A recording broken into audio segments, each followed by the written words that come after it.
Sasama sila sa politika na magpapirma ng initiative. Sana man lang kung yung initiative na pinapapirma madagdagan ang budget sa kalusugan. Yan ang matinong initiative.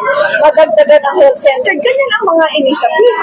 Pero yung magpapapirma ka ng amendment sa Constitution na mag-voting jointly, ang effect ng voting jointly. Kung dili kita ang mulihok, kinsa pa? Unya kung dili karon, anus apa? Aksyon! Balita! Yan. Napakalungkot talaga sa amin na marinig yun kasi ako for 20 years, ang una kong mga kasama sa pagtuyok-tuyok, mga BNS and health workers. Ayaw naman nila mamulitika.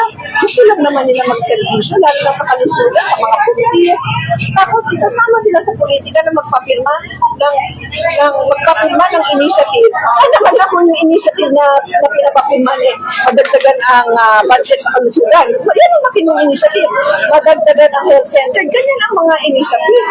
Pero yung magpapapirma ka ng amendment sa Constitution na mag-voting jointly, ang effect ng voting jointly ay 1 vote ang senator, 24 kami. 300 sila. O so ano na equivalent ng boto namin? Samantalang, with all due respect, at dito sa probinsya, well, hindi lang sa probinsya nyo, pero all over the country, almost 20 million ang bumoto sa akin.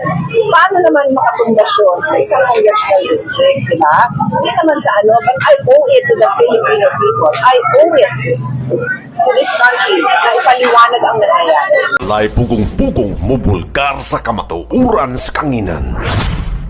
Aksyon! Balita!